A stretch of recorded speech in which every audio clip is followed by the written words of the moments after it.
Velkommen til virksomheden Østergaard AS. Vi er et entreprenørfirma, som løser traditionelle anlægsopgaver inden for jord, vej, belægning og afløb. Vores speciale er no-dig-opgaver, hvor vi er de førende på området. Vi arbejder overalt i Danmark og uden for landets grænser med både større og mindre anlægsopgaver.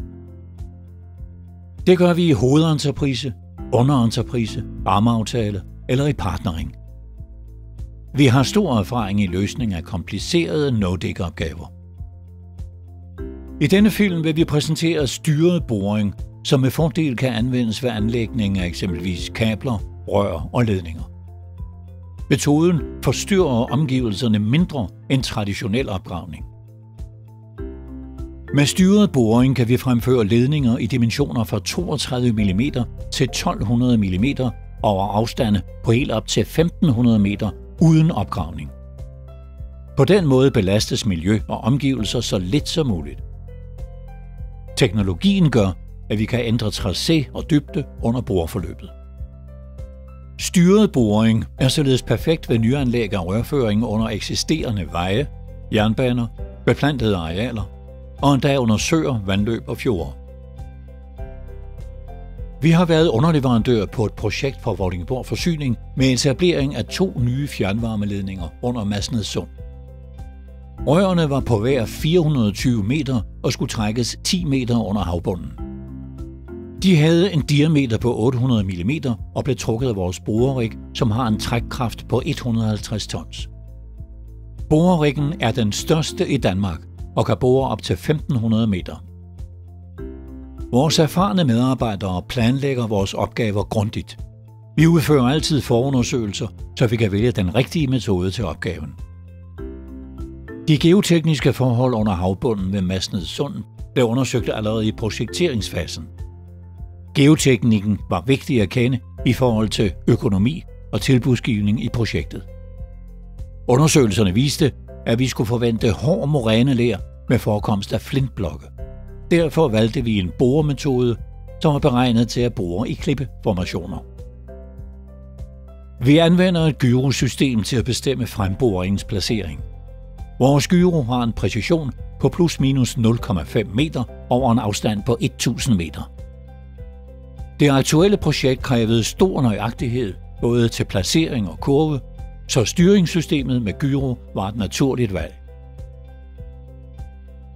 Pilotboringer bliver fremboret efter en beregnet boreprofil. Vi følger pilotboringen nøje og registrerer eventuelle afvigelser på en computer, så vi straks kan korrigere i boreriggen.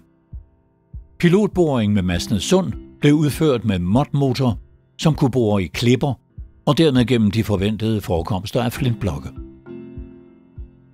Under pilotboringer bliver signalkablet til gyroen samlet løbende for hver boreslang. Kablet danner forbindelse til borehovedets gyro og gør det muligt for os at navigere både horisontalt og vertikalt, mens vi borer.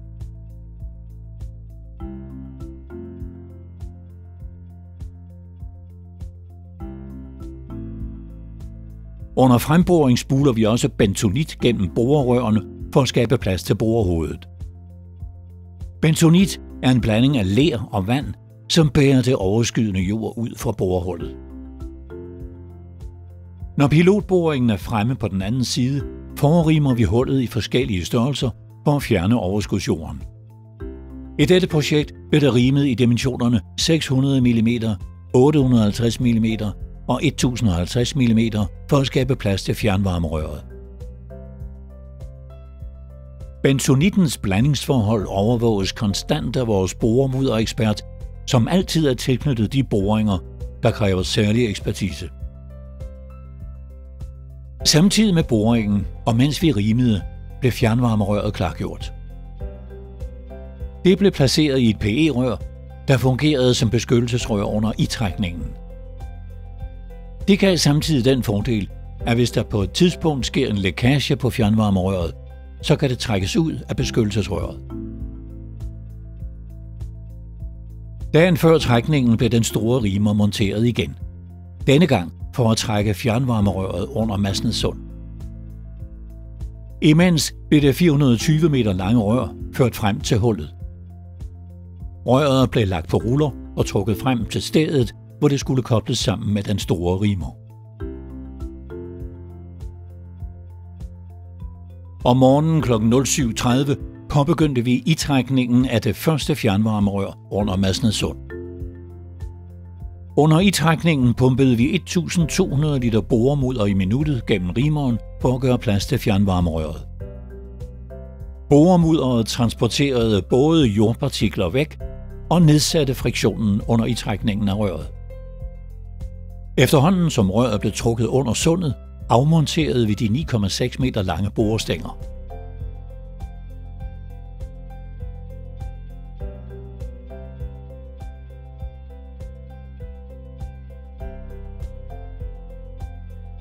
Vi recirkulerede boremudderet under hele itrækningen.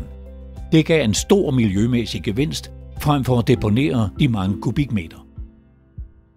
Vores recirkuleringsanlæg kan rense 2.000 liter boremudder i minuttet og kan udskille både sand, sten og silt fra boremudderet, så det kan genanvendes. Fjernvarmerøret blev fyldt med vand for at nedsætte opdriften under itrækningen.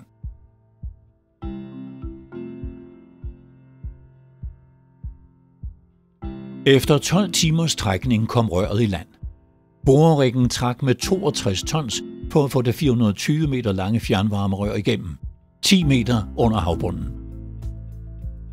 Boringerne blev udført i tæt dialog med bygherrer, og både tidsplan og økonomi blev overholdt. Har du brug for mere information, kan du downloade et faktaark fra vores webside, som fortæller om de mulige dimensioner og vores maskinpark i forhold til styret boring.